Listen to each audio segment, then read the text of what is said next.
37% হঠাৎ করে যে যুক্তরাষ্ট্র ডিউটি ইম্পোজ করেছে, সেটা অনেকটাই আমাদের উপর বিনা মেঘে বজ্রপাতের মতোই এসেছে। আমরা মনে করি যে বর্তমানে 37% আগের আছে 15.5, সব মিলিয়ে 52.5% ডিউটি দিয়ে বাংলাদেশের পোশাক বা পণ্য রপ্তানি এটা অনেকটাই অসম্ভব হয়ে যাবে যুক্তরাষ্ট্রের বর্তমান প্রেক্ষাপটে।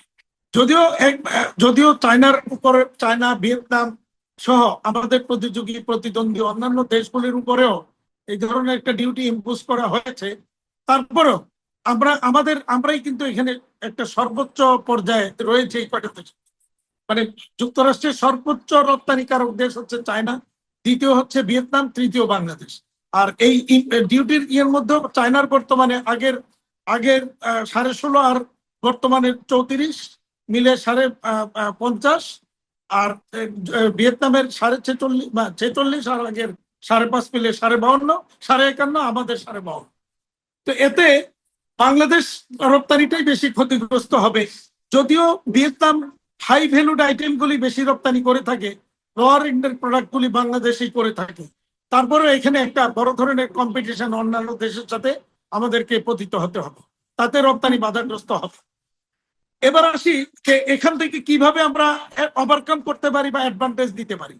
প্রথমত, ওভারকাম করার জন্য যেই জিনিসটা যুক্তরাষ্ট্রের সরকারের সাথে আমাদেরকে একটা নেগোসিয়েশনে যেতে হবে, সেখানে তাদেরকে বুঝাতে হবে যে আমরা যদি দেখি যে যুক্তরাষ্ট্র থেকে যেই সমস্ত আইটেম আমরা আমদানি করি, তার মধ্যে কপার সালফেট বা একটা ধাতব পদার্থ যেটা আমাদের প্রায় 5 বিলিয়নের মতো আসে, অর্থাৎ 25%, যেটা ডিউটি ফ্রি আমাদের এখানে ঢুকে। দ্বিতীয়ত হলো যে আমরা সয়াবিন যেটা আনি 3.5 বিলিয়নের মতো, সেটাও ডিউটি ফ্রি ঢুকে। তৃতীয় অবস্থানে রয়েছে কটন, $2 বিলিয়ন উপরে আমদানি, সেটাও ডিউটি ফ্রি ঢুকে। এখন আমরা যদি মার্কিন সরকারকে এটা বুঝাতে সক্ষম হই যে তোমাদের দেশের মেজর যে এক্সপোর্ট আইটেম, অর্থাৎ আমরা ইম্পোর্ট করি, এর প্রথম তিনটাই কিন্তু আমাদের এখানে ডিউটি ফ্রি ঢুকতেছে, আর আমাদের মেজর আইটেম যেটা এক্সপোর্ট হচ্ছে তোমাদের দেশে পোশাক শিল্প, সেটা আমাদেরকে 52% দিয়ে ঢুকতে হবে। এই জায়গায় কোনো কিছু নেগোশিয়েট করা যায় কিনা, এটা একটা দেখার বিষয়। আর পাশাপাশি যেটা আমি সেকেন্ড অপশন এখানে যেটা আমরা মনে করি যে আমাদের এনবিআর সরকার এটা নিয়ে বসে আমাদের বেশ কিছু আইটেম ট্যারিফ স্ট্রাকচারটা নিয়ে বসে, যে সমস্ত ট্যারিফগুলি আননেসেসারি হিউজ পরিমাণে একটা ট্যারিফ ধরা আছে, যেটার এভারেজ কিন্তু 74%। তো সুতরাং কারণ আমরা কিন্তু কোনো দেশের উপর ট্যারিফ ইম্পোজ করি না, আমাদের দেশে ট্যারিফটা হয় পার্টিকুলারলি ওই এইচএস কোডের উপরে। তো আমরা যদি সেই জায়গায় আননেসেসারি যে সমস্ত ট্যারিফগুলি হাই ট্যারিফ ধরা আছে, এইগুলিকে যদি আমরা এখন কমিয়ে আনতে পারি, তাহলে 74 থেকে এভারেজটা কিন্তু অনেক নিচে নামিয়ে আনা কিন্তু সম্ভব। সেটা আনার পরে সেখানে কিন্তু তখন যেটা 74-এর অর্ধেকে গিয়া 37 আসছে, সেটা হয়তো গিয়ে 15-10-এ নামানো সম্ভব হতে পারে। এটা একটা নেগোসিয়েশন হতে পারে। আর আরেকটা নেগোসিয়েশন যেটা আমাদের মেজর একটা নেগোসিয়েশনের জায়গা বর্তমানে আরো খোলামেলা ভাবে আসছে, কারণ ট্রাম্প নিজেই বলেছেন, এই বিষয়টা উল্লেখ করেছেন যে যুক্তরাষ্ট্রের র মেটেরিয়ালস ব্যবহার করে যদি উৎপাদিত পণ্য আবার যুক্তরাষ্ট্রে রপ্তানি হয়, সেটাকে ডিউটি ফ্রি অ্যাক্সেস দেওয়ার মতো একটা নেগোসিয়েশন বা আলাপ আলোচনা হতে পারে।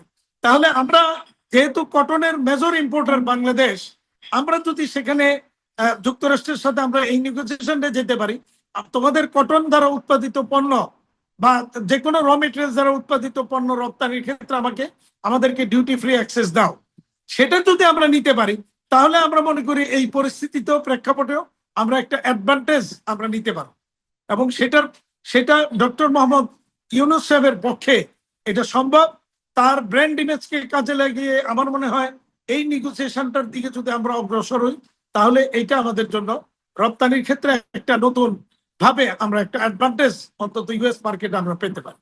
অর্থ মন্ত্রণালয় বা বাংলাদেশ ব্যাংকের পলিসিগুলি বর্তমানে আমরা খুব ব্যাকওয়ার্ড পজিশনে আছে।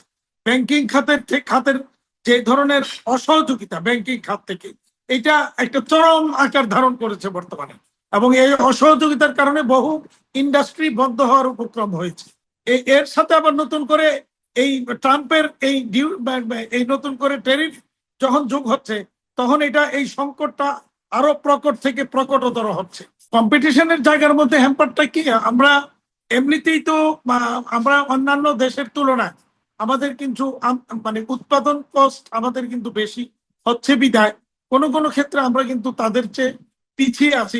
প্রাইস নেগোশিয়েট করতে গিয়ে আমরা প্রাইসটা অ্যাবজর্ব করতে পারছি না। বায়ার বর্তমানে যেভাবে আনইথিক্যালি কস্টিং প্রাইসের নিচে আমাদেরকে বাধ্য করছে, কোনো কোনো ক্ষেত্রে আমরা কিন্তু সেই জায়গাটা রিফিউজ করে আমাদেরকে আসতে হচ্ছে। আর রিফিউজ অনেকেই করতে পারছে না, কারণ রিফিউজ করলে তার ফ্যাক্টরিটা খালি গেলে, ওই মাসে রপ্তানিটা কমে গেলে তার পক্ষে মাস শেষে শ্রমিকের বেতন, ব্যাংকের রিপেমেন্ট শিডিউল মেনটেন করা সম্ভব নয়। যার কারণে এই অনেক অনেক ক্ষেত্রে লস দিয়ে হলে আমাদেরকে অর্ডার নিতে হচ্ছে।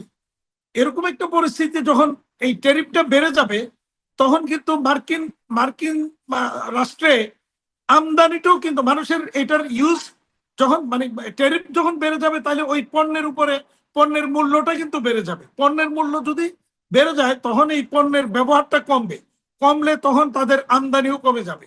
ফলে কিন্তু সেখানে একটা নতুন করে আমদানি করলে, সেখানে আমদানি কমে গেলে সেখানেও কিন্তু একটা সংকট তৈরি হবে। তো আমরা নানা রকমের সংকটের মানে আভাস পাচ্ছি, নানা রকমের সমস্যা আমরা দেখতে পাচ্ছি সামনের দিনগুলি।